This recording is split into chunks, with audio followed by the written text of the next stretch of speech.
ان الحمد للہ نحمده ونستعینه ونستغفره ونعوذ باللہ من شرور انفسنا ومن سیئات اعمالنا من يهده اللہ فلا مضل له ومن يضلل فلا هادی له واشهد ان لا الہ الا اللہ وحدہ لا شریک له واشهد ان محمدا عبده ورسوله اما بعد فان خير الحديث كتاب الله وخير الهدي هدي محمد صلى الله عليه واله وسلم وشر الامور محدثاتها وكل محدثة بدعة وكل بدعة ضلالة وكل ضلالة في النار. اعوذ باللہ السمیع العلیم من الشیطان الرجیم من ہمزہ ونفخہ ونفثہ بسم اللہ الرحمن الرحیم رب اشرح لی صدری ویسر لی امری واحلل عقدۃ من لسانی یفقہوا قولی.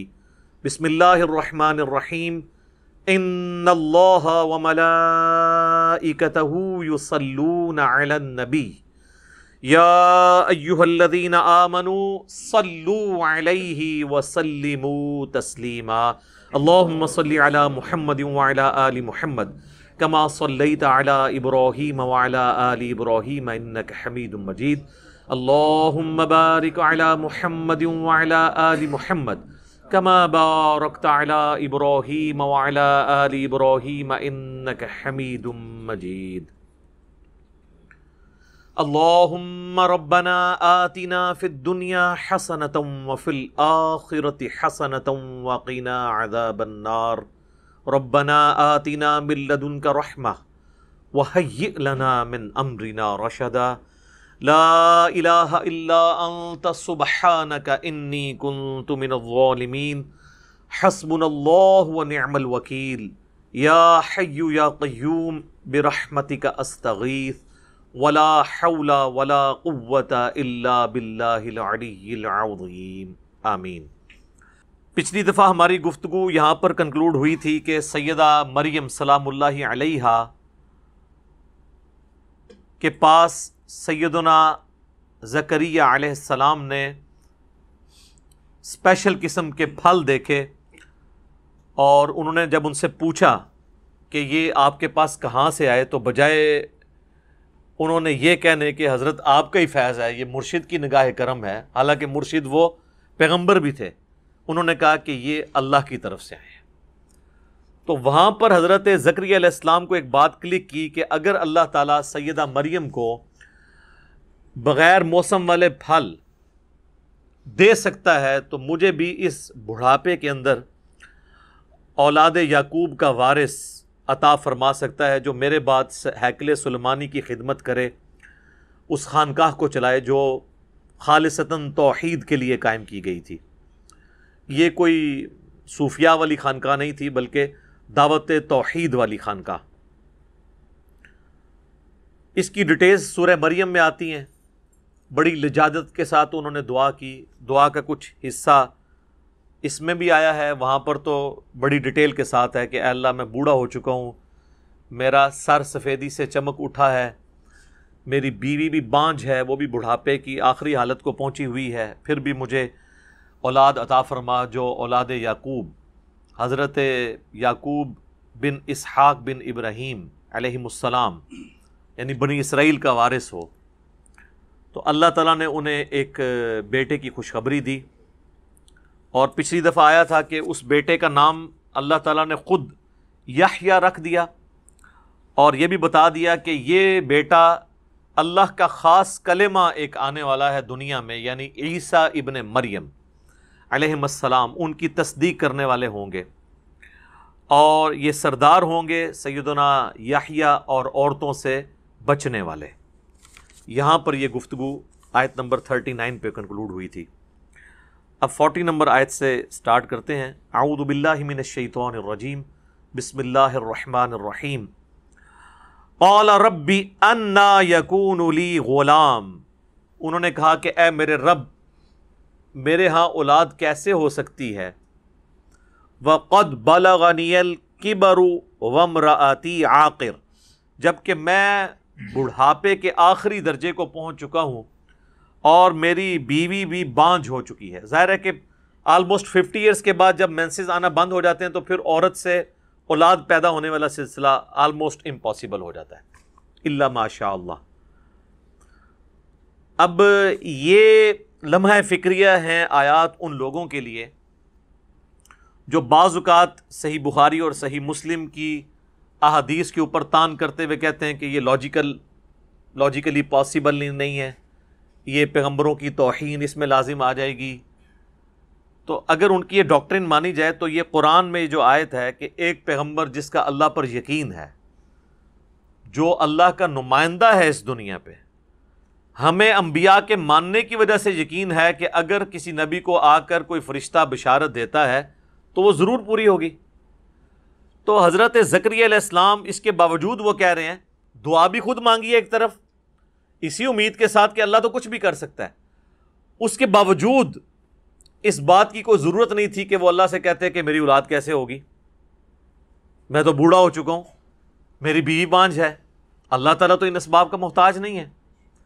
لیکن یہ چیز شو کرتی ہے کہ انبیاء بھی بیسیکلی انسان ہوتے ہیں اور انسان کے ساتھ چیزیں جڑی ہوئی ہوتی ہیں، وہ بظاہر کوئی اسباب کو بھی اس اعتبار سے دیکھ رہا ہوتا ہے۔ اور اس حوالے سے میں نے پچھلی دفعہ بھی ڈسکس کیا تھا کہ نبی صلی اللہ علیہ وآلہ وسلم بھی ظاہری اسباب کو لے کر چلتے تھے۔ غزوہ خندق کے موقع پر آپ نے صرف اللہ پر توکل نہیں کیا بلکہ مشورے کے ساتھ خندق کھودی ہے۔ غزوہ بدر کے موقع پر صحابہ کرام کے مشورے کے ساتھ آپ کے خیمے کو ایک خاص جگہ شفٹ کیا گیا تاکہ دشمن کے حملے سے بچایا جا سکے۔ اسی طریقے سے طائف سے واپسی پر مطعم بن عدی کی پناہ نبی علیہ السلام نے حاصل کی دوبارہ مکے میں آنے کے لیے، کیونکہ خطرہ تھا آپ کی جان کو۔ اس قسم کے کئی واقعات ہیں۔ بہرحال بزرگوں کے بارے میں جو یہ لوگ کلیم کرتے ہیں کہ وہ تو ایک نگاہ مار کے یہ سے وہ کر دیتے ہیں، تو وہ کچھ بھی نہیں کرتے، اس لیے اتنا کچھ کر لیتے ہیں، کیونکہ سٹوری میں لکھنا ہوتا ہے نا، جو مرضی لکھیں آپ۔ تو یہاں پر جب انہوں نے یہ عرض کی تو اللہ تعالیٰ نے فرمایا قَالَ كَذَلِكَ اللَّهُ يَفْعَلُ مَا يَشَاءُ، انہوں نے کہا اللہ تعالیٰ اسی طرح کرتا ہے جیسا کہ وہ چاہتا ہے۔ اللہ تعالیٰ کے لیے کوئی مشکل نہیں ہے، اب اس نے فیصلہ کر دیا ہے کہ تمہیں اولاد دینی ہے۔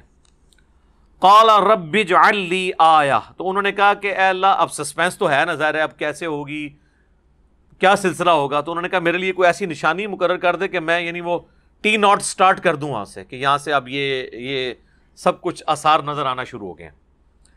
قَالَ آیَتُكَ أَلَّا تُكَلِّمَ النَّاسَ ثَلَاثَةَ أَيَّامٍ إِلَّا رَمْزًا، تو اللہ تعالیٰ نے فرمایا کہ نشانی اس کی یہ ہوگی کہ تم پہ 3 دن ایسے گزریں گے کہ تمہاری زبان سے تم کلام نہیں کر سکو گے، یعنی زبان بند ہو جائے گی، صرف اشارے سے گفتگو کرو گے۔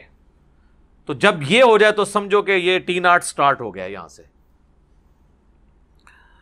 وَاذْكُرْ رَبَّكَ كَثِيرًا وَسَبِّحْ بِالْعَشِيِّ وَالْإِبْكَارِ، اور اپنے پروردگار کو بہت یاد کرو اور اس کی پاکی بیان کرو، شام کے وقت بھی صبح کے وقت بھی۔ یعنی جب اس طرح کی کنڈیشن طاری ہوگی تو ظاہر ہے پھر اللہ تعالیٰ ایک بہت بڑا اپنی قدرت کا فیصلہ کرنے والا ہے، اس کی ایگزیکیوشن ہونے والی ہے، تو اب تم نے اللہ کی طرف متوجہ ہونا ہے، صبح و شام اللہ کی پاکی بیان کرنی ہے۔ سبحان اللہ وبحمدہ سبحان اللہ العظیم۔ صحیح مسلم میں حدیث ہے کہ نبی علیہ السلام نماز کے دوران بھی جب کبھی کوئی ایسی آیات آتی جن میں اللہ کی پاکی بیان کرنے کا ذکر آتا تو اللہ کی حمد بیان کرتے، جہاں کہیں پر جنت کی آیات آتی تو اللہ تعالیٰ سے جنت کا سوال کرتے، جہاں پر جہنم کی آیات آتی تو اللہ تعالیٰ سے جہنم کے اگینسٹ پناہ مانگا کرتے تھے۔ یہ سنت ہے، اور یہ ان چند سنتوں میں سے ہیں جو آلموسٹ اٹھ چکی ہیں امت میں سے۔ ہونا تو یہی چاہیے کہ جب بھی قرآن میں جہری نمازوں میں قرات کی جائے تو یہ سب کچھ کیا جائے، لیکن ایون آپ دیکھیں گے کہ تراویح کی نماز میں بھی بہت کم ہی ایسا ہوگا کہ کوئی اس سنت پہ عمل کرتا ہو۔ وہاں پر تو یہ فکر پڑی ہوتی ہے کہ جلد از جلد تراویح کو ختم کیا جائے، اور پھر تیزی تو اس چیز کی متحمل نہیں ہوتی ہے کہ آپ پھر ساتھ دعائیں اور اذکار بھی کریں۔ وَإِذْ قَالَتِ الْمَلَائِكَةُ يَا مَرْيَمْ. اب بات شفٹ ہو گئی ہے، حضرت یحییٰ علیہ السلام کا تو مسئلہ ہو گیا کلیئر کہ اللہ تعالیٰ نے حضرت زکریا کو اولاد دی ہے، اور یہ بھی کہہ دیا کہ یہ ایک کلمہ ان قریب اللہ کا آنے والا ہے، اس کی تصدیق کریں گے، یعنی عیسیٰ ابن مریم کی. اب جو ہے نا وہ گفتگو کا رخ جو ہے وہ حضرت عیسیٰ علیہ السلام کی پیدائش کی طرف آ رہا ہے. یاد کرو وقت جب فرشتوں نے کہا مریم سے، یا مریم ان اللہ اصطفاکی، کہ بے شک اے مریم اللہ تعالیٰ نے تجھے چن لیا ہے، وطہرکی، اور تجھے پاک کر دیا ہے، واصطفاکی علی نساء العالمین، اور تمام جہان والی عورتوں پر فضیلت دیتے ہوئے تجھے چن لیا ہے. آپ دیکھ رہے ہیں یہ عربی کے سیغے کی کے ساتھ آ رہے ہیں، اس لیے کہ یہ مونس کے سیغے. اگر یہ مذکر کا سیغہ ہوتا تو ہوتا ان اللہ اصطفاکا، تو یہ کی جو ہے وہ اس کی وجہ سے آیا. بخاری اور مسلم میں حدیث ہے کہ اگلے زمانے میں جو گزر چکے، اللہ تعالیٰ نے سیدہ مریم کو تمام جہان والوں پر فضیلت دی تھی. اور مزے کی بات ہے اس حدیث کے راوی سیدنا علی ہیں، اور یہ حدیث بخاری میں بھی ہے اور مسلم میں بھی. اور حضرت علی کی عقیدت اس اعتبار سے بھی تھی کہ ان کی ماں کا ذکر اس میں آیا، منہ بولی ماں. نبی علیہ السلام فرمایا کہ اگلے زمانے میں اللہ تعالیٰ نے تمام جہان والوں پر مریم بنت عمران کو فضیلت دی تھی، اور اس زمانے میں تمام جہان والی عورتوں پر ختیجہ کو فضیلت دی ہے سلام اللہ علیہا، جو حضور علیہ السلام کی پہلی بیوی اور اتنی لاڈلی بیوی کہ ان کی زندگی میں دوسری شادی بھی نہیں کی. 24 سال تک نبی علیہ السلام نے دوسری شادی نہیں کی، حتیٰ کہ ان کی ڈیتھ ہو گئی. تو ان کی پرورش سیدنا علی کی حضرت ختیجہ نے کی ہوئی تھی، اور یہ اللہ تعالیٰ نے دنیا میں بدلہ اتروا دیا. حضرت علی کے والد نے نبی صلی اللہ علیہ وآلہ وسلم کی پرورش کی، اور ان کے بیٹے کی پرورش نبی علیہ السلام نے کی. تو یہاں پر اللہ تعالیٰ نے حضرت مریم کی فضیلت بیان کی. اب یہ آپ دیکھ لیں یہ ٹین ایج میں ہیں سیدہ مریم، بلو 20 ہیں جب یہ ان سے فرشتے کلام کر رہے ہیں. یا مریم اقنتی لربکی واسجدی وارکعی مع الراکعین، اے مریم خلوص کے ساتھ عبادت کر اپنے رب کے لیے، اسی کے لیے سجدہ کر اور رکوع کرنے والوں کے ساتھ، یعنی جماعت کے ساتھ نماز. ظاہر ہے کہ رہری وہ ہیکل سلمانی میں تھی، تو وہاں پہ تو ظاہر ہے وہ خانقاہ تھی. جس طرح بیت اللہ شریف میں کوئی عورت ہوگی تو وہ تو نماز تو جماعت کے ساتھ ہی پڑھنی ہوگی، اگرچہ صف علیحدہ ہوگی، وہ پورشن علیحدہ ہوگا، لیکن جماعت کے ساتھ نماز ادا کی جائے. اچھا، یہ ورکعوا مع الراکعین اکثر آتا ہے کہ رکوع کرنے والوں کے ساتھ رکوع کرو. اس حوالے سے جو تفسیر میں یعنی باتیں ملتی ہیں وہ یہ ہے کہ اہل کتاب میں ایسے لوگ بھی تھے جو رکوع کو نماز کے حصے کے طور پر چھوڑ چکے تھے، ایبسلیٹ ہو چکا تھا. سجدے کو تو نماز کا حصہ مانتے تھے، لیکن رکوع کو وہ سکپ کر دیتے تھے. تو اس لیے زیادہ تر آپ دیکھیں کہ رکوع کرنے کے اوپر زور دیا گیا، اور رکوع بھی آپ دیکھ لیں آلموسٹ سجدے کی فارم ہے. اسی لیے بخاری مسلم میں آتا ہے نا کہ جب نبی صلی اللہ علیہ وآلہ وسلم سواری پر قرآن پڑھ رہے ہوتے تھے تو سجدہ تلاوت سر کے اشارے سے یوں کر لیتے تھے. اس کے لیے ماتھا نیچے لگانا یا بالکل جھکنا بہت زیادہ وہ ضروری نہیں ہے، ہلکا سا ٹو باؤ ڈاؤن بھی کافی ہے. ذالک من انباء الغیب، اے نبی صلی اللہ علیہ وآلہ وسلم یہ ہیں غیب کی خبریں، نوحیہ الیک، جو ہم آپ کی طرف وحی کرتے ہیں. یعنی نبی صلی اللہ علیہ وآلہ وسلم امی تھے، لکھنا پڑھنا نہیں جانتے تھے، کسی کی شاگردگی انہوں نے اختیار نہیں کی، اللہ تعالیٰ ان کو سکھاتا تھا. اس کے باوجود وہ اپنی پیدائش سے کتنے پرانے واقعات، 500، یہ کم از کم تو یہ 500 سال پرانا واقعہ تو ہے نا، یہ تقریباً 600 سال کہہ لیں آپ. تو یہ نبی صلی اللہ علیہ وآلہ وسلم کو وحی کے ذریعے بتایا گیا. تو اللہ تعالیٰ فرما رہا ہے کہ یہ اس بات کی دلیل ہے کہ اللہ تعالیٰ کے آپ پیغمبر ہیں، کہ آپ ان کو وہ باتیں بتا رہے ہیں جو آپ کی پیدائش سے اتنا عرصہ پہلے کی ہیں، اور یہ آپ کے پاس غیب کی خبر آتی ہے. وما كنت لديهم اذ يلقون اقلامهم، اور اے نبی علیہ السلام آپ اس وقت، اس زمانے میں 600 سال پہلے جب یہ ایک چھوٹا سا جھگڑا ہوا، آپ اس جھگڑے میں موجود نہیں تھے۔ وہ جھگڑا کیا تھا؟ ایہم یکفل مریم، کہ کون مریم کی کفالت کرے گا، اس کے لیے کلمے ڈالی گئی۔ اب یہ اسرائیلی روایات میں ملتا ہے، مختلف قسم کے اقوال ہیں۔ ایک قول یہ بھی ملتا ہے کہ سیدہ مریم چونکہ ایک اللہ تعالیٰ کی طرف سے ایک اسپیشل گفٹ تھی ان کی والدہ کے لیے، تو وہاں پر جو خانقاہ پہ اور لوگ تھے ہر ایک کی خواہش تھی کہ ہم اس بچی کو گود لے لیں اور اس کی پرورش کریں، اور اس میں حضرت زکریا علیہ السلام بھی شامل تھے جو ان کے خالو بھی لگتے تھے۔ تو پھر طے پایا کہ دریا میں قلم ڈالی جائے گی، جس کی قلم پانی کے بہاؤ کے ساتھ چلے گی وہ تو ظاہر ساری چلیں گی، جس کی اپوزٹ چلے گی نا وہ پرورش کرے گا سیدہ مریم کی، اور یہ اس چیز کی انڈیکیشن ہوگی کہ اللہ تعالیٰ کی طرف سے غیبی تائید اس کو حاصل ہے۔ تو صرف حضرت زکریا علیہ السلام کی قلم جو ہے وہ پانی کے اگینسٹ چلی تھی، لیکن اس کی ڈیٹیل قرآن میں نہیں آئی ہے، لیکن اشارتاً ذکر ہے کہ جب وہ کلمے ڈال رہے تھے، اے نبی آپ تو اس وقت وہاں موجود نہیں تھے، اس کے باوجود آپ اس واقعے کو رپورٹ کر رہے ہیں جبکہ آپ لکھنا پڑھنا بھی نہیں جانتے۔ تو اس بات کی دلیل ہے کہ اللہ تعالیٰ کی طرف سے آپ کے پاس وحی آتی ہے۔ وَمَا كُنْتَ لَدَيْهِمْ إِذْ يَخْتَصِمُونَ، اور جب وہ جھگڑ رہے تھے اس معاملے میں آپ وہاں موجود نہیں تھے۔ اس سے عقیدہ حاضر و ناظر بھی کلیئر ہو گیا جی۔ اس پہ ویسے میری ڈیٹیل ویڈیو ہے، مسئلہ نمبر 7۔ وہ یہاں تک کلیم کرتے ہیں کہ نبی صلی اللہ علیہ وآلہ وسلم اگلی امتیں جو گزر چکی ہیں ان پہ بھی حاضر و ناظر تھے روحانی طور پر۔ ابھی بھی وہ کہتے ہیں کہ جی ہم کہتے ہیں جسمانی طور پہ، ہم کب کہتے ہیں کہ جسمانی طور پہ نبی صلی اللہ علیہ وآلہ وسلم یہاں موجود ہیں، بلکہ آپ روحانی طور پر موجود ہیں، جسمانی طور پہ آپ مدینہ شریف میں اپنی قبر میں ہیں، اور آپ جو ہے وہ اپنے تصرف سے پوری دنیا کو دیکھ رہے ہیں۔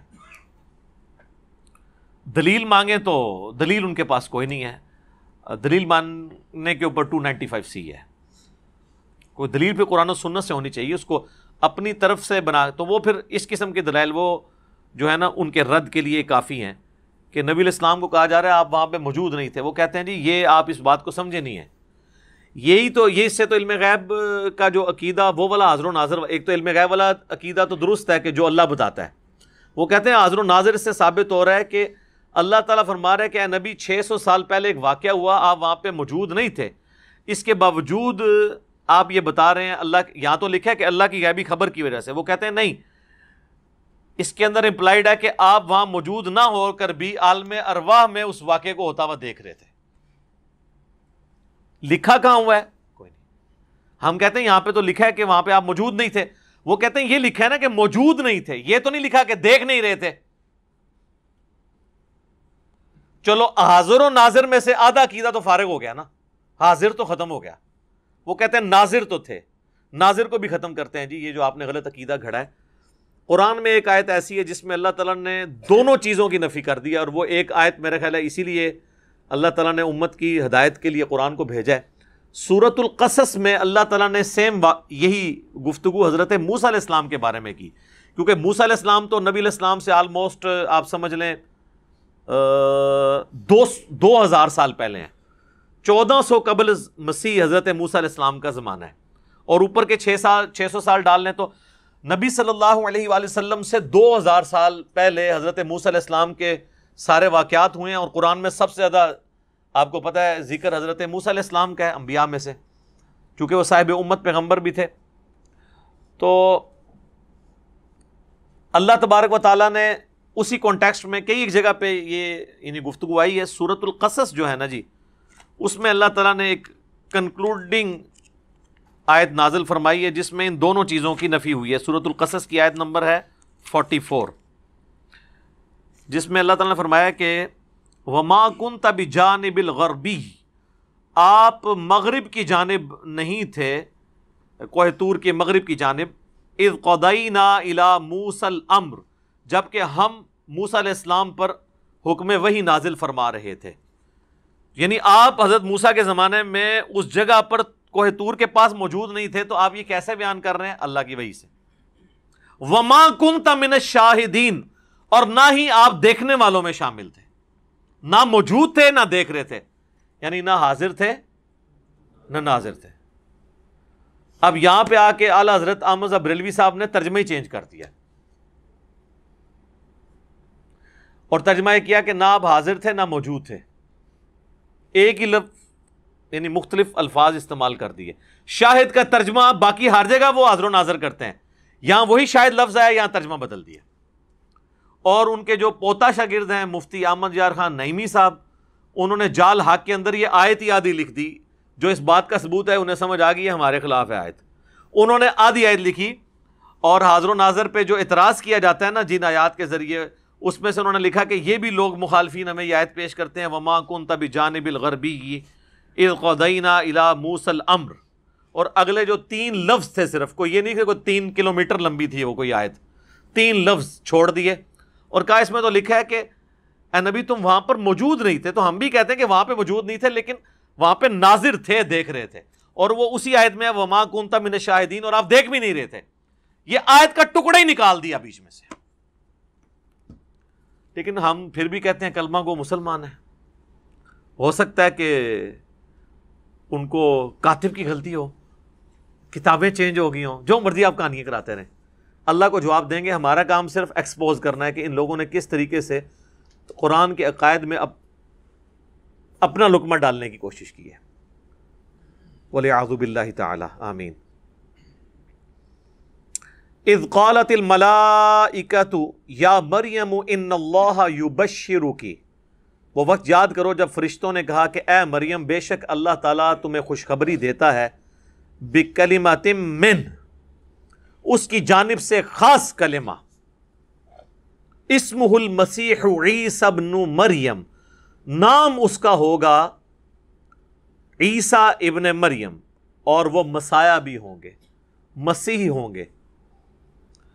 وجیہن فی الدنیا والآخرہ, اور معزز ہوں گے اللہ کے نزدیک دنیا کی زندگی میں بھی اور قیامت والے دن بھی اللہ کے معزز بندوں میں ہوں گے. ومن المقربین, اور اللہ کے قرب والے بندوں میں.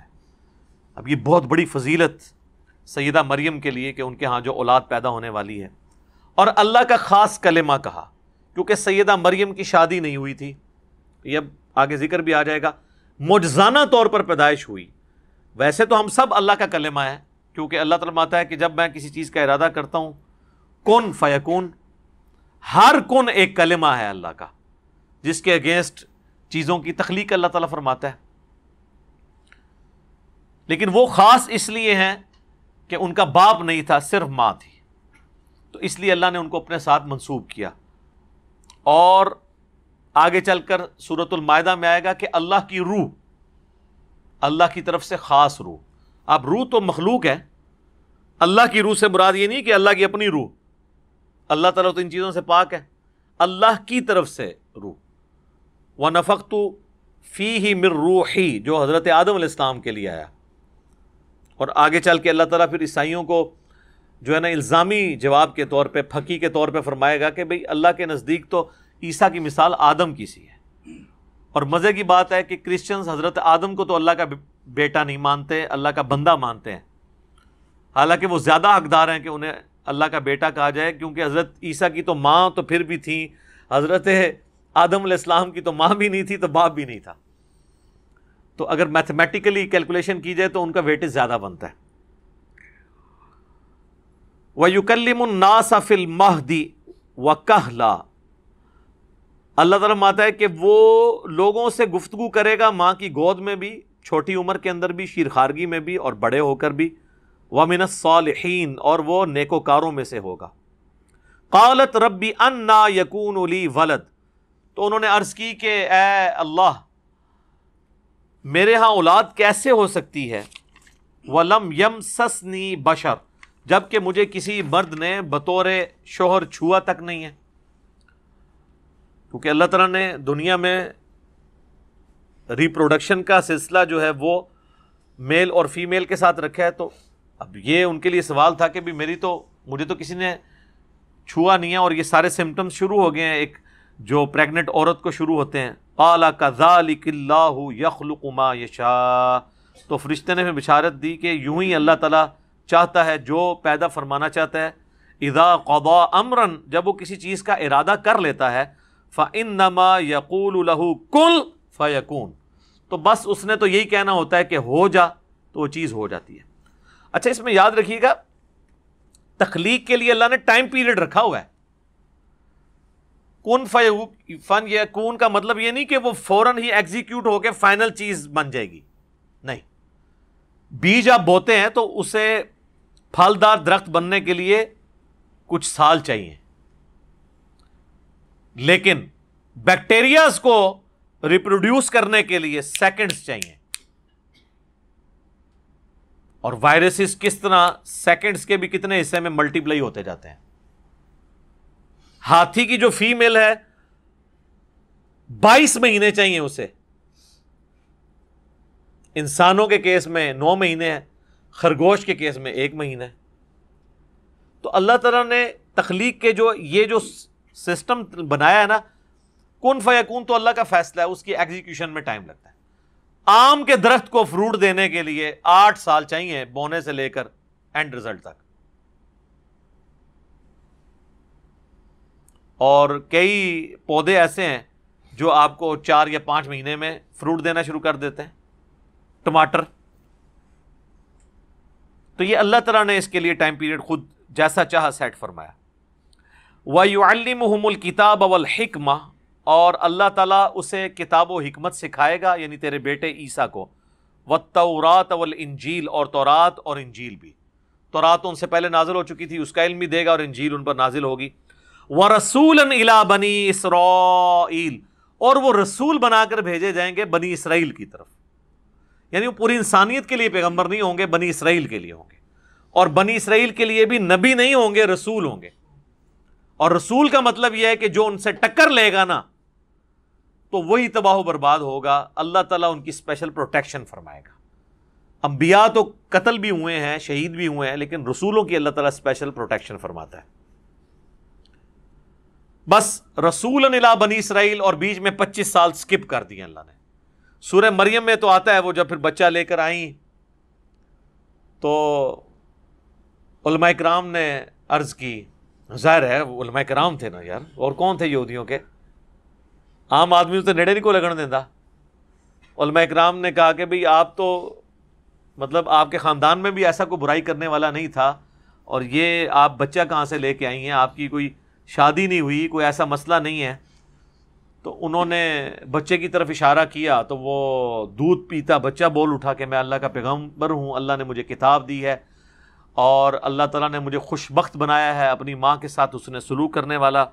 سلام ہو اس دن پر جس دن میں پیدا ہوا، اور اس دن پر جس دن میں مروں گا، اور جس دن دوبارہ زندہ کیا جاؤں گا۔ یہ ساری گفتگو انہوں نے کی، اور یہ پبلکلی انہوں نے گفتگو کی ہے۔ لیکن مولوی اتنی ہٹ دھرم چیز ہے، جیسے آپ بھی آپ مولوی کو قرآن حدیث دکھا دیں پھر بھی انکار کر دیتا ہے۔ وقتی طور پہ وہ خاموش ہو گئے، اور جب وہی بچہ جوانی کی عمر کو پہنچا تو کہنا شروع کر دیا کہ یہ تو گمراہ ہے، اور وہی ساری گالیاں دینی شروع کر دی۔ حالانکہ اتنا کچھ دیکھنے کے بعد، اور کوئی پرانی بات تو نہیں سر، 20-25 سال پہلے ایک واقعہ ہوا ہے، اور ابھی وہ لوگ زندہ ہیں جنہوں نے ان کو شیر خارگی کی عمر میں کلام کرتے ہوئے دیکھا، اور اللہ کا معجزہ ایک ظاہر ہوا ہے۔ اس کے باوجود کم از کم ان لوگوں کو تو مان لینا چاہیے تھا۔ لہٰذا یہی میں کہتا ہوں کہ مولوی اتنی عجیب چیز ہے کہ اس کے سامنے پیغمبر بھی آ جائے نا، یہ بات ماننے کے لیے تیار نہیں ہوتا۔ تو آپ شریفانہ انداز میں ان کو قرآن و سنت منوانا چاہتے ہیں، فزیکلی پیغمبر بھی آ جائے تو اس کو نہیں مانیں گے، الا یہ کہ اللہ تعالیٰ کسی کو توفیق دے دے یا کوئی ہٹ درمی اپنی چھوڑ دے۔ تو اللہ تعالیٰ فرماتا ہے اب اس کو سکپ کر دی، بیچ میں ان کے 25 سال سکپ ہو گئے شیر خارگی کی عمر سے لے کے، تو اب ڈائریکٹ حضرت عیسیٰ علیہ السلام جوان ہو چکے ہیں، to cut the story short, اور وہ آ کے بنی اسرائیل میں دعوت دے رہے ہیں۔ اچھا ایران والوں نے نا ایک فلم بنائی ہے حضرت عیسیٰ علیہ السلام کے اوپر، میرا خیال ہے 2-2.5 گھنٹے کی ہوگی، مختصر سی بایوگرافی۔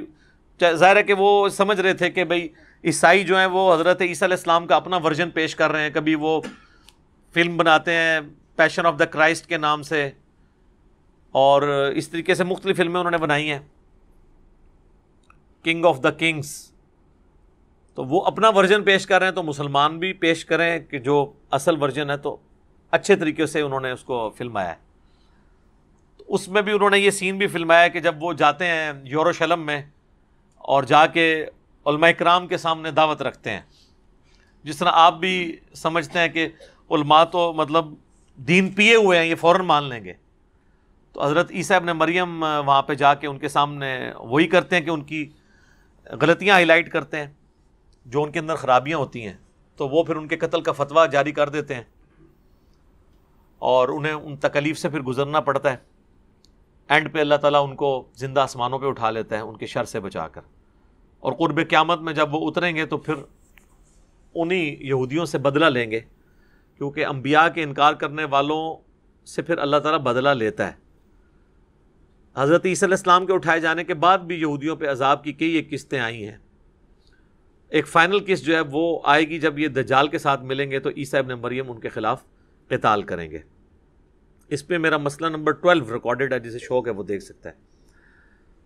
تو اب وہ جوانی کی عمر کو پہنچے ہیں، انی قد جئتکم بآیۃ من ربکم، اور وہ آ کے کہہ رہے ہیں یروشلم میں کھڑے ہو کر، اب مجھے بتائیں کہ مولویوں کا کیا کام ہے کہ جب اللہ کا پیغمبر آ گیا ہے تو وہ اپنی مسندوں پہ بیٹھے رہیں، کیونکہ باقی سب تو اسیسمنٹ کے ساتھ دین سکھا رہے ہیں نا، پیغمبر تو وہی کے ساتھ دین سکھا رہا ہے۔ تو جب عیسیٰ ابن مریم نے کہا نا کہ میں آ گیا ہوں تمہارے پاس، دیکھو روشن معجزہ ایک لے کر تمہارے رب کی طرف سے، اور اتنے بڑے معجزات لے کے آئے کہ اس کے بعد تو کوئی گنجائش ہی نہیں رہتی کوئی انکار کرے۔ انی اخلق لکم من الطین کہیئۃ الطیر، میں تمہارے لیے مٹی سے، کیچڑ سے ایک پرندے کی ایک ڈمی کے طور پر ایک پرندہ بناتا ہوں، اور پھر کیا کرتا ہوں، فانفخ فیہ فیکون طیرا باذن اللہ، اور پھر اس میں پھونک مارتا ہوں تو اللہ کے اذن سے وہ پرندہ بن جاتی ہے۔ اب مجھے بتائیں یہ کوئی چھوٹا معجزہ ہے کہ مٹی کی ایک مورت بنا کے پھونک مارو اور وہ جناب مرا ہوا پرندے کو پھونک مار کے کوئی زندہ نہیں کر سکتا، انڈے کو پھونک مار کے اس میں سے پرندہ نہیں کو نکال سکتا، اور مٹی میں سے۔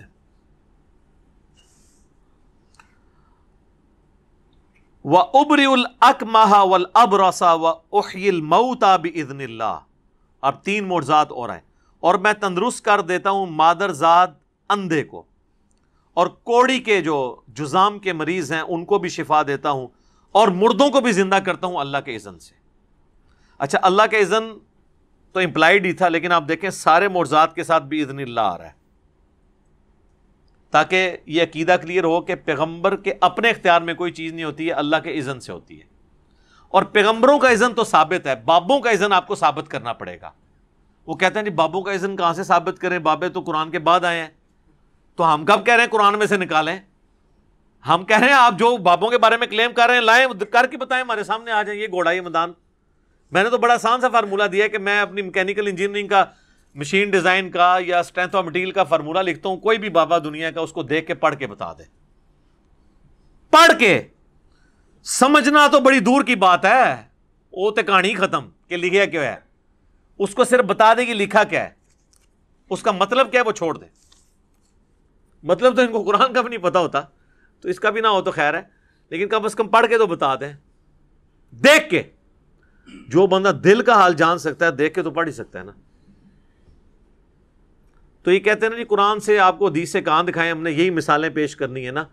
ہم یہ کہہ رہے ہیں کہ یہ تو ڈیفینیٹ چیزیں ہیں، آپ کو جو کلیم کیے ہوئے نا وہ کر کے بتانا پڑے گا، اور اگر آپ نہیں کر کے بتائیں گے تو پھر ظاہر آپ کے دعوے جھوٹے شمار کیے جائیں گے، وہ پریکٹیکلی جھوٹے ثابت بھی ہو چکے ہیں۔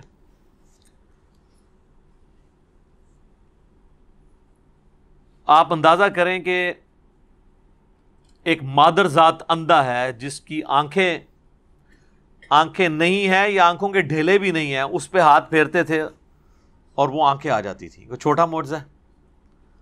اور مردہ ہے، اور یہ اللہ تعالیٰ کرواتا تھا تاکہ ان کو یقین آئے کہ یہ اللہ کے پیغمبر ہیں۔ اور اس زمانے میں طب بڑے عروج پہ تھی، اللہ تعالیٰ نے ان کی جو ڈاکٹر کی فیلڈ میں عروج تھا اس کا غرور توڑا کہ لاؤ کوئی ڈاکٹر یہ کام کر کے بتا سکے۔ سر اس زمانے میں کیا آج نہیں کوئی کر سکتا؟ اور میرا یہ جملہ یاد رکھیے گا، میں نے کئی ایک ویڈیوز میں کہا کہ جو پیغمبروں کے معجزات ہیں نا وہ قیامت تک کبھی بھی سائنٹیفکلی ریپروڈیوس نہیں ہو سکتے. سائنس جتنی بھی ترقی کر جائے نا، جو پیغمبر کے معجزات ہیں نا ریپروڈیوس نہیں ہو سکتے، الا یہ کہ ایک دجال کا فتنہ وہ اللہ نے آزمائش کے طور پہ جو بتانا تھا پہلے بتا دیا. یہ کبھی نہیں ہو سکتا کہ ہڈی ٹوٹی ہوئی ہے اور وہ اپنے کیورنگ پیریڈ سے پہلے جڑ جائے 6 سے 7 ہفتے. یہ کبھی میڈیکل سائنس میں نہیں ہوگا کہ آپ ٹوٹی ہوئی ہڈی لے کے جائیں اور وہ دوائی لگائیں اور ساتھ جڑ جائے، بندہ چلنا شروع کر دے. اور صحیح بخاری میں آتا ہے ایک صحابی کی پنڈلی ٹوٹ گئی، نبی علیہ السلام نے ہاتھ پھیرا، اسی وقت ٹھیک ہوگی، اور کہتے ہیں کہ مجھے یاد بھی نہیں تھا پنڈلی کی ہڈی کی تکلیف کتنی ہوتی ہے. یہ ہے معجزہ. یہاں سے بھی کوئی، اور یہ جو مردے زندہ ہوتے تھے یہ نہیں تھے کہ مر گئے تھے تو ان کو نئی زندگی مل جاتی تھی اور پھر وہ چلنا پھرنا شروع کر دیتے، نہیں. کوئی میت ہے اس کے پاس گئے، اس کو زندہ کرتے تھے، وہ زندہ ہوتی تھی اور اس سے کہتے تھے کہ بتاؤ میں کون ہوں، تو وہ مردہ کہتا تھا آپ اللہ کے پیغمبر ہیں، پھر وہ دوبارہ مر جاتا تھا. یہ قبر پہ لے کے گئے ہیں اور کوئی مردہ زندہ کیا تو وہ ان کی نبی ہونے کی گواہی دیتا تھا، کیونکہ جو دنیا سے جا چکا وہ دوبارہ واپس نہیں آئے گا. یہ قرآن کا واضح فیصلہ ہے سورہ یاسین کے اندر، سورہ واقعہ کے اندر، کہ جو دنیا سے گیا وہ چلا گیا. تو یہ ایونٹ بھی وقتی ہوتا تھا ایک چیز کو بتانے کے لیے. وَأُنَبِّئُكُم بِمَا تَأْكُلُونَ وَمَا تَدَّخِرُونَ، اور میں تمہیں بتا دیتا ہوں جو تم کھاتے ہو اور جو تم جمع کرتے ہو، فی بیوتکم، اپنے گھروں میں. یعنی یہ بھی بتا دیتے تھے کہ آج تم کیا کھا کے آئے ہو. یہ تو چھوڑ دیں، میں اگر آپ سے پوچھوں کہ آج اتوار ہے تو یہ جو منگل والے دن آپ نے کیا کھایا تھا، تو آپ کو نہیں یاد ہوگا، الا یہ کہ کسی کو دعوت ہو تو وہ بتا بھی سکتا ہے، لیکن بندے کو 2-3 دن پرانی بات بھی یاد نہیں رہتی. ایون اگر میں آپ سے پوچھوں کہ پرسوں کی فجر میں یا پرسوں کی عشاء میں امام صاحب نے کون سی سورت تلاوت کی تھی، یہ تو بہت پرانی ہے، میں نماز کے بعد بھی پوچھ لوں تو بہت کم لوگ ہی بتا سکیں گے. ٹھیک ہے. اور حضرت عیسیٰ علیہ السلام ان کو بتا دیتے تھے تم آج یہ کھا کے اور یہ تمہارے گھر میں ہے. یہ معجزے کے لیے تھا. ان فی ذالک لآیہ، یہ وہی بات آ گئی، اس میں ہے نشانی، معجزہ، لکم، تمہارے لیے، ان کنتم مؤمنین، اگر تم واقعی بات ماننے والے ہو، اگر ایمان لانے کا تمہارا کوئی ارادہ ہے پھر تو تمہارے لیے اس کے اندر معجزہ ہے، ادروائز تم نے بات نہیں ماننی پھر تو اس کا کوئی علاج نہیں ہے. وَمُصَدِّقًا لِمَا بَيْنَ يَدَيَّ مِنَ التَّوْرَاةِ، اور میں تصدیق کرتا ہوں مجھ سے پہلے جو کتاب موجود ہے تورات کی، وَلِأُحِلَّ لَكُمْ بَعْضَ الَّذِي حُرِّمَ عَلَيْكُمْ، اور میں حلال کر دوں تمہارے لیے وہ چیزیں، اللہ نے مجھے اس کام کے لیے بھیجا ہے جو تم نے خود اپنے اوپر حرام کی ہوئی ہیں. یعنی ایک تقوی کا ہیضہ بھی ہوتا ہے نا، اور اس کی وجہ سے لوگ چیزیں اپنے اوپر کر لیتے ہیں حرام، اور پھر اس کو عشق رسول کا نام، وہ کہتے ہیں جی بایزید بستامی نے پوری زندگی خربوزہ نہیں کھایا. کیوں؟ وہ کہتے ہیں جی ایک دن وہ کھانے کے لیے بیٹھے تو وہ کہنے لگے کہ مجھے نہیں پتا نبی علیہ السلام نے ایسے کاٹا تھا، ایسے کاٹا تھا، اور یہ صرف عشق رسول خربوزے پہ تھا، باقی بھی تو چیزیں دنیا میں موجود ہیں، ان کے ساتھ کیا ہوا ہوگا. ٹھیک ہے. وہ جس طرح کہتے ہیں ویسے کرنی نے، مطلب انہیں کیا پتہ نہیں، اے دند سی تے او دند سی تے ساری بتیسی باہر کاٹ دی تھی. سب جھوٹ ہے، اس کا کوئی دین کے ساتھ تعلق نہیں ہے، یہ صرف ایک جذباتی چیزیں.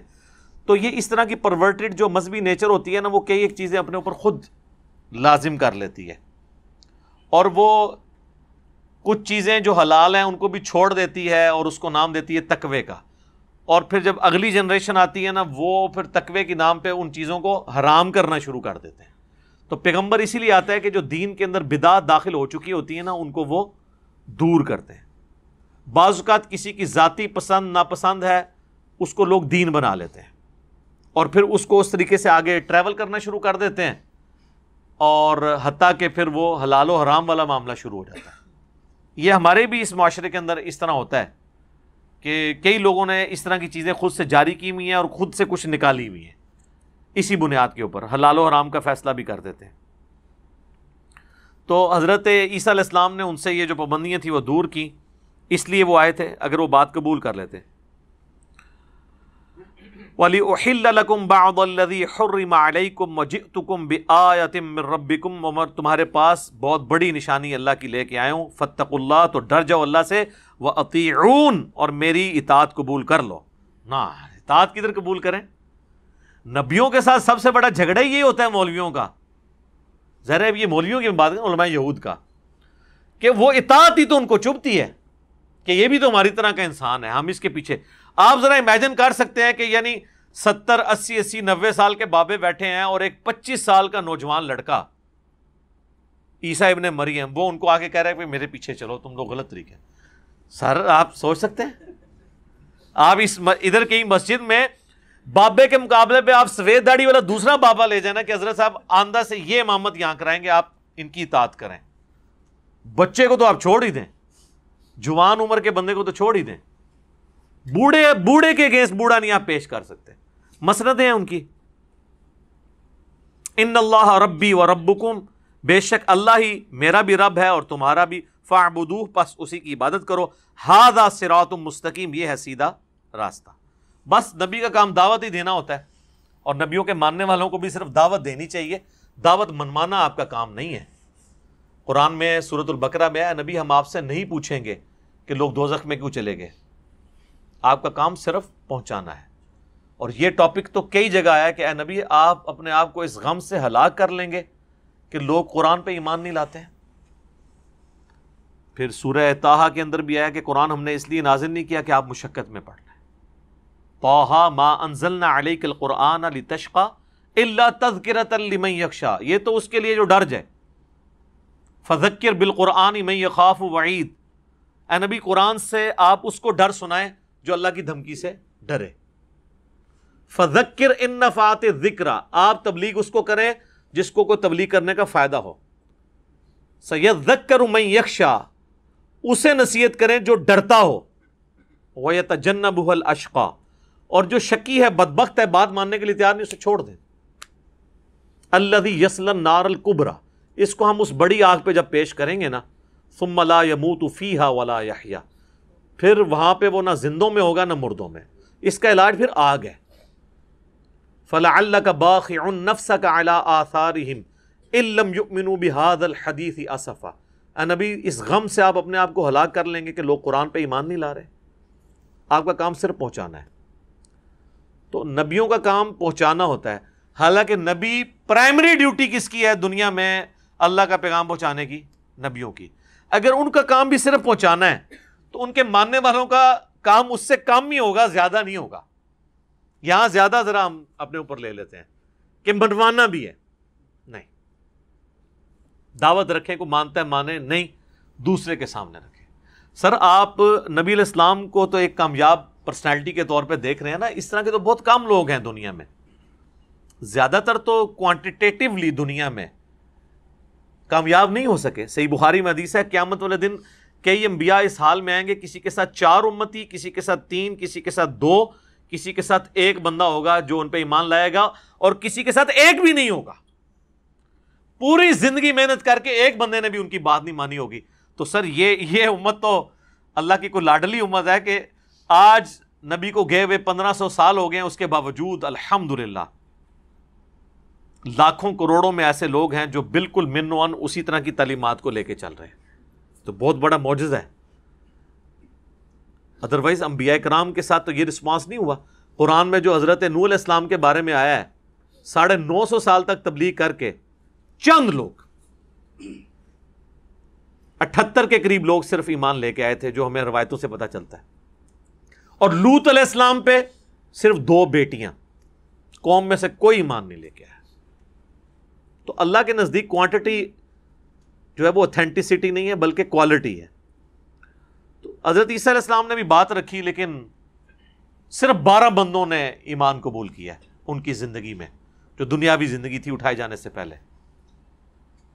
یہ آج آپ کو جو اتنی بڑی عیسائیت نظر آ رہی ہے نا، یہ تو عیسیٰ ابن مریم کے رفع سماوی کے آلموسٹ 300 سال کے بعد کانسٹنٹائن جو بادشاہ تھا رومن امپائر کا، بت پرست، اس نے عیسائیت قبول کر لی تھی، اور اس زمانے میں چونکہ امپائرز تھی، امپائرز کا مطلب یہ ہے کہ جس نے رومن امپائر میں رہنا نا تو اس کا مذہب وہ ہوگا جو رومنز کا ہے. پہلے رومن شہنشاہ بت پرست تھے تو ساری امپائر بت پرست. اور اگر کوئی مسلمان ہوتا تھا یا اس زمانے میں جو مسلمان تھے یعنی جن کو ہم کرسچنز کہہ لیں، بنی اسرائیل کے جو پیغمبروں کے ماننے والے، ان کی پرسیکیوشن ہوتی تھی پھر، اس لیے تو ان کو اتنی ماریں جھیلنی پڑتی تھی. اصحاب الکاف کا واقعہ اسی لیے ہے نا، وہ حضرت عیسیٰ کے تابعین میں سے تھے نا، ان کو جان بچانی پڑی، 7 ہی لوگ تھے نا صرف. پھر جب دوبارہ وہ 300 سال بعد اٹھائے گئے تو پوری کی پوری سلطنت ہی مسلمان ہو چکی ہوئی تھی. ظاہر نبی الاسلام کا انکار کرنے سے پہلے تو وہ مسلم ہی تھے نا، یہاں پہ بھی آ جائے گا کہ وہ مسلم تھے. تو جب حضرت عیسیٰ علیہ السلام نے دعوت پیش کی، صرف 12 لوگوں نے ایمان قبول کیا. اب وہ ذرا دیکھیں اس کو اللہ تعالیٰ نے کیسے بیان کیا. فَلَمَّا أَحَسَّ عِيسَىٰ مِنْهُمُ الْكُفْرِ، جب عیسیٰ علیہ السلام نے یہ محسوس کیا کہ یہ تو کفر پہ اڑے ہوئے ہیں، یعنی یہ نہیں بات مانیں گے، یہ اپنے اکابرین کو، اپنے بزرگان دین کو چھوڑنے کے لیے تیار نہیں ہے، پیغمبر کی دعوت قبول کرنے کے لیے تیار نہیں ہے. قال من انصاری الی اللہ، تو انہوں نے پھر کہا کون ہے جو اللہ کے لیے میری مدد کرے، میرا مددگار بنے دین کے لیے. جس طرح صحابہ اکرام اہل بیت نبی الاسلام کے مددگار تھے دین کے لیے. یہ اس سے مراد وہ مشکل کشا والا نہیں ہے، یعنی اللہ تعالیٰ نے ظاہر دنیا کو اسباب کے ساتھ جوڑا ہوا ہے. قال الحواریون نحن انصار اللہ، تو جو حواری تھے نا ان کے، اور وہ حواری کیا تھے، وہ گلیلی جھیل کے کنارے چند دھوبی تھے جو کپڑے دھویا کرتے تھے. ان کو حضرت عیسیٰ کی بات سمجھ آ گئی اور کسی کو نہیں سمجھ آئی.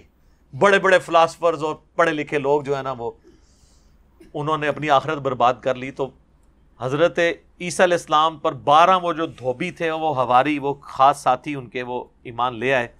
انہوں نے کہا آمنا باللہ، ہم اللہ پر ایمان لاتے ہیں، واشہد بأننا مسلمون، اور آپ گواہ ہو جائیں مسلم ہوتے ہیں. یہ آگے نا حضرت عیسیٰ علیہ السلام بھی مسلم تھے، دین ابراہیمی پہ تھے نا، ابراہیم علیہ السلام کی اولاد میں سے تھے. تو انہوں نے کہا آپ گواہ ہو جائیں کہ ہم وقت کے پیغمبر کے ساتھ ہیں، ہم ایمان لاتے ہیں. اور یہ آیت کے پیچھے کیا سوز و گداز چھپا ہوا ہے. اور یہ آیت ہمارے معاشرے میں استعمال ہو رہی ہے غیر اللہ سے مدد مانگنے کے لیے. آپ دیکھیں علماء کی کلپس چڑھے ہوئے ہیں جی، غیر اللہ سے مدد جو ہے وہ کہتے ہیں قرآن سے ثابت ہے. حضرت عیسیٰ نے بھی مدد مانگی تھی، حضرت عیسیٰ نے مرے ہوئے بندوں سے مدد مانگی ہے، جو سامنے موجود ہے ان سے مانگی ہے نا. ادھر مثال کوئی اور دے رہے ہیں اور اینڈ رزلٹ کچھ اور نکالتے ہیں. اس مدد کا کون بیوقوف انکار کرتا ہے؟ عقل مند تو نہیں کرے گا، بیوقوف بھی نہیں کرے گا. یہاں تو ہونا چاہیے تھا آپ کے تحت کہ جب انہوں نے کون ہے جو اللہ کے لیے میری مدد کرے، تو قبروں سے آواز آئی جتنے مرے ہوئے تھے ان کے، انہوں نے کہا ہم آپ کے مشکل کشا ہیں، ہم آپ کے مددگار ہیں. وہ جو ساتھی تھے انہوں نے کہا وہ جی نبی علیہ السلام نے مولا علی سے غزوہ خیبر میں مدد مانگی تھی، تو بھئی حضرت علی زندہ تھے، تم ان کو لا کے اس کام کو کیا. ورنہ تو اگر یہ ہوتا کہ غزوہ خیبر کے موقع پر حضور علیہ السلام امیر حمزہ کو قبر سے نکال کے جھنڈا دیتے نا، تو پھر آپ کی بات بالکل ٹھیک ہوتی کہ مرے ہوئے بندے کو بلا کے اس سے آپ مدد لے سکتے ہیں. تو یہ ظاہری اسباب والی چیز ہے، اس کا اس سے کوئی تعلق نہیں ہے جو آپ بناتے ہیں. ربنا آمنا بما انزلت، اے رب ہمارے ہم ایمان لائے اس پر جو نازل ہوا، یعنی حضرت عیسیٰ علیہ السلام پر. واتبعنا الرسول، اور ہم اتباع کرتے ہیں تیرے رسول کی. فاکتبنا مع الشاہدین، تو اے اللہ ہمیں بھی گواہوں میں لکھ لے کہ ہم نے تیرے نبی کے یہ وہی چیز ہے شہادت علی الناس، اللہ کے لیے گواہ بن کر کھڑے ہونا. جو بخاری مسلم میں یوم النحر کا خطبہ ہے، نبی الاسلام نے صحابہ سے منا کے میدان میں قربانی والے دن پوچھا تھا کہ کیا میں نے اللہ کا پیغام تم تک پہنچا دیا؟ تو سب نے بیک زبان کہا پہنچا دیا، حق ادا کر دیا. تو نبی الاسلام نے کیا کہا تھا؟ اللہم اشہد، 3 دفعہ آسمان کی طرف انگلی اٹھا کے صحابہ کی طرف کی اور کہا اللہ گواہ رہنا، گواہ رہنا، گواہ رہنا. اور پھر کہا کہ اب یہ تمہاری ذمہ داری ہے، جو پیغام تم تک پہنچا ہے تم نے آنے والوں تک پہنچانا ہے. بعض اوقات جسے بات پہنچائی جا رہی ہوتی ہے وہ زیادہ یاد رکھنے والا ہوتا ہے بنسبت اس کے کہ جو بات پہنچا رہا ہوتا ہے. تو یہ شہادت علی الناس، اللہ کے لیے اس کے حق میں گواہی دیتے ہوئے لوگوں میں کھڑا ہونا. تو ہمیں بھی گواہوں میں لکھ لے. وَمَكَرُوا وَمَكَرَ اللَّهُ، انہوں نے بھی مکر کیا کافروں نے حضرت عیسیٰ علیہ السلام کو شہید کرنے کی کوشش کی اور اللہ نے بھی اپنی خفیہ پلاننگ کی. واللہ خیر الماکرین، اور اللہ تعالیٰ سب سے بہتر خفیہ تدبیر فرمانے والا ہے. اچھا، یہ مکر کا لفظ عربی میں تو چل جاتا ہے، عربی میں یہ نٹوریس ورڈ نہیں ہے. اردو میں چونکہ نٹوریس استعمال ہوتا ہے، لہٰذا اگر اس کو مکر کو مکر ترجمہ کر لیتا ہے، ہم اس پہ فتویٰ نہیں لگاتے. لیکن بہتر یہ ہے کہ اگر آپ نے 295C سے بچنا ہے تو اس کے لیے مکر کا لفظ استعمال نہ کریں، کیونکہ یہاں پہ ایک مکتب فکر نے پورا اس کے اوپر ہنگامہ کھڑا کیا کہ جی اس کا آپ ترجمہ کریں خفیہ تدبیر، کیونکہ مکر کا لفظ آپ استعمال کریں گے تو گستاخ ہو جائیں گے. حالانکہ اللہ نے استعمال کیا ہے مکر کا لفظ. وہ کہتے ہیں نہیں اردو میں جو ہے نا یہ نٹوریس ورڈ ہے، تو بہتر یہ ہے کہ آپ اس کو یوں کر لیں اور یوں کر لیں اور یوں کر لیں. ٹھیک ہے، آپ پریفریبل اس کو سمجھتے ہیں، میں بھی وہی ترجمہ کرتا ہوں. لیکن اگر کسی نے کیا ہے اس کی نیت کے اوپر شک نہ کریں. ظاہر ہے وہ نیگیٹو سینس میں نہیں ہے، اور بعض اوقات کوئی مستعمل الفاظ ایسے ہوتے ہیں کہ اس میں معاملات چل جاتے ہیں. اور اس میں آپ کو بتاؤں، خود جن کی بنیاد پہ یہ پورا ایک معاملہ کھڑا کیا گیا، احمد بریلوی صاحب، انہوں نے جو ہے نا وہ سورہ نمل کے اندر جو واقعہ آتا ہے نا، اس کا تخت بلقیس والا واقعہ، جس کے اوپر میں نے وہ ڈیٹیل ویڈیو بھی ریکارڈ کرائی تھی، وہاں پر اعلیٰ حضرت نے بھی نا جی ترجمہ کرتے ہوئے، یہ اعلیٰ حضرت میں کہتا ہوں بعض لوگوں کو برا لگتا ہے، وہ کہتے ہیں جی اعلیٰ حضرت نہ کہا کریں، بھئی جن کے ہیں ان کے تو ہیں نا، میرے نہ کہنے سے تو ختم تو نہیں ہو جائیں گے. تو ظاہر ہے کہ المشہور تو قصہ موسیٰ اور خضر جہاں پر آیا نا، تو وہاں پر انہوں نے بھی جو ترجمہ کیا نا وہ میں آپ کو بتاتا ہوں.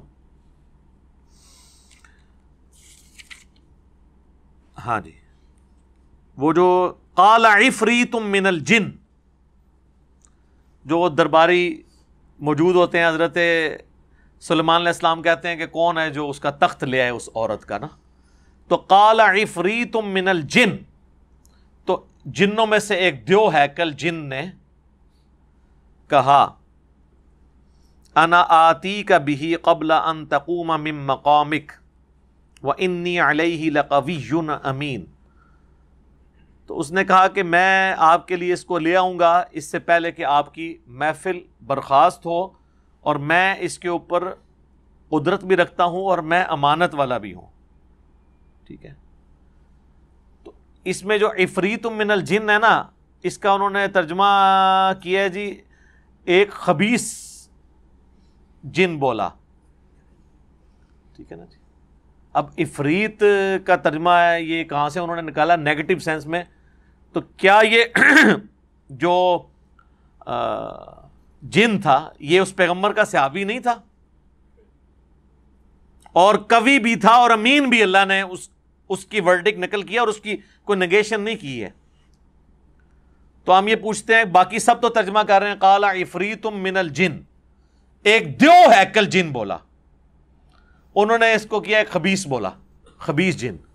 تو یا تو یہ خبیث خود عربی کا لفظ ہے تو موجود نہیں تھا، انہوں نے خود سے اس کا ترجمہ کیا. تو یہاں دیو ہیکل انہوں نے نہیں کیا. تو یہ میں نے آپ کو ایک الزامی جواب پہ پھکی کے طور پہ ایک بتا دیا کہ ٹھوکریں پھر سارے کھاتے ہیں، بچتا کوئی بھی نہیں ہے. اگر آپ اس طریقے سے گرفت کرنا شروع کریں گے اور ان چیزوں سے پھر وہ کتابیں لکھتے ہیں، کہتے ہیں جی ترجمے تبدیل کر دی ہیں، بڑے گستاخانہ ترجمے چل رہے ہیں، اور ان کا مقصد یہ ہوتا ہے کہ آپ کس طریقے قرآن کا ترجمہ پڑھنا چھوڑ دیں. اور یہ میں آپ کو مزے کی بات بتاؤں، کتنی حیران کن بات ہے. پہلے آپ کے اوپر یہ قدغن یہ لگاتے ہیں کہ جی قرآن جو ہے نا آپ نے بغیر وضو کے نہیں پڑھ سکتے،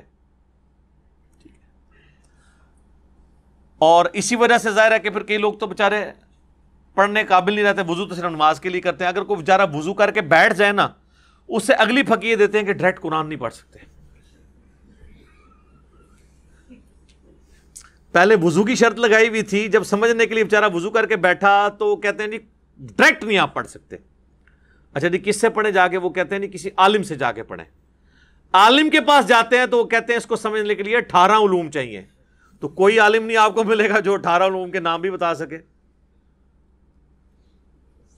اور وہ جو 18 علوم لکھے ہوئے ہیں نا انہوں نے، 17 علوم، 18 علوم اور 15 علوم، تو فضائل اعمال میں وہ جو آخری علم انہوں نے لکھا ہے نا کہ یہ باقی تو علم حاصل کر لیں گے، آخری جو ہے یہ وحی ہے جو اللہ کی طرف سے خاص کسی کو عطا ہو جائے، تو وہ تو کوئی بھی کلیم نہیں کر سکتا. میں آپ کو وثوق سے کہتا ہوں کہ وہ تو حضرت ابوبکر بھی نہیں کہیں گے کہ میرے پاس وحی علم ہے ایک، وہ بھی یہی کہیں گے جو کچھ میں نے سیکھا ہے وہی سیکھا ہے. کوئی یہ تو میں دعویٰ نہیں کروں گا کہ میرے پاس کوئی نعوذ باللہ کوئی وحی نازل ہوتی ہے. تو علماء ڈائریکٹ نہیں پڑھنا تو آپ پڑھائیں نا، پڑھاتے بھی کوئی نہیں ہے اور پڑھائیں گے بھی تو ڈنڈی ماریں گے. تو اس کا جواب ان کو یہ دیا کریں کہ ہم دنیا کے کسی بھی عالم کے پاس پڑھنے کے لیے چلے جائیں تو آپ اگر کوئی بریلوی ہے تو اس سے پوچھیں کہ آپ کا کوئی عالم زندہ ایسا ہے جس کو احمد صاحب بریلوی سے زیادہ قرآن آتا ہو؟ تو کوئی نہیں کہے گا. تو ان کو کہ میں تو احمد صاحب بریلوی صاحب سے پڑھنا چاہتا ہوں قرآن، آپ سے تو پڑھوں گا نہیں، کیونکہ آپ نے کسی سے بھی پڑھانا تو اینڈ پہ آپ نے یہ کہنا کہ یار وہ تو عالم ہے کوئی، وہ تو چھوٹا سا ہے. ایک دوسرے کو بھی گمراہ کہتے ہیں نا. تو جس پہ ساروں کا کنسنسس ہے میں اس سے پڑھنا چاہتا ہوں، اور اس نے ترجمہ کیا ہے کنز الایمان کی شکل میں، تو میں ڈائریکٹ پڑھ لیتا ہوں. اور ظاہر انہوں نے اپنے نوٹس تو نہیں بنائے، پبلک کے لیے کیا تھا. خود تو ان کو سمجھ تھا نا، ترجمہ کر کے امت کو کیوں دے کے گئے ہیں. تو ہم کبھی نہیں کہتے آپ ڈائریکٹ قرآن پڑھیں، آپ احمد صاحب بریلوی صاحب سے پڑھیں ان کے ترجمے سے. کوئی دیوبندی دعویٰ کرے گا مجھے اشرف علی تھانوی سے زیادہ قرآن آتا ہے، تو آپ ان کا ترجمہ پڑھیں. تو ترجمہ تو اردو تو ہماری زبان ہے نا، ہاں عربی میں نہیں، ترجمہ تو انہوں نے ہماری زبان میں کر دیا. اور اگر وہ کہتا ہے نا ہمیں اردو بھی نہیں آتی تو پھر اپنے دماغ کا علاج کروائے. صحابہ کرام کے بارے میں تو ان کا بہانہ چلتا تھا نا جی وہ تو خود عربی تھے تو اسی لیے وہ پڑھ لکھے نہیں بھی تھے تب بھی انہیں قرآن سمجھ آتا تھا، ہماری تو زبان عربی نہیں ہے. تو سر ہم کب عربی میں پڑھ رہے ہیں؟ ہم عربی، سب سے بڑے عربی دان نے اردو میں ہماری زبان میں کر کے اب ہمارا سٹیٹس وہی ہو گیا کہ ہماری زبان میں ہی قرآن آ گیا. جب احمد صاحب بریلوی صاحب نے کر دیا یا شریف تھانوی صاحب نے کر دیا، اب آپ کے پاس اگلا کون سا بہانہ ہے؟ اصل بہانہ یہ کہ یہ چاہتے نہیں کہ آپ ڈائریکٹ پڑھیں، نہ قرآن نہ سنت، کیونکہ ان لوگوں نے جو امت کے ساتھ کام ڈال دیا ہوا ہے نا وہ اتنے بڑے لیول کا ہے کہ اس کے ایکسپوز ہو جانے کا خطرہ ہے. تو اس کا آخری حل یہی ہے کہ کسی طریقے سے ان کو دور رکھا جائے، کیونکہ یہ پڑھیں گے تو پھر ہماری جو بونگیاں ہم آئے دن چھوڑتے رہتے ہیں، شطیحات، تو وہ ساری پکڑی جائیں گی. اللہ تعالیٰ سے دعا ہے جو حق بات میں نے کہی اللہ تعالیٰ ہمارے دلوں میں راسخ فرمائے. اگر جذبات میں میرے منہ سے کوئی غلط بات نکل گئی تو اللہ تعالیٰ ہمارے دلوں سے اسے دور کر دے، ہمیں معاف بھی فرما دے، ہمیں کتاب و سنت کی تعلیمات پر عمل کر کے دوسرے بھائیوں تک پہنچانے کی توفیق عطا فرمائے. سبحانک اللہم و بحمدک، اشہد ان لا الہ الا انت، استغفرک و اتوب الیک، وما علینا الا البلاغ المبین. جزاکم اللہ خیرا.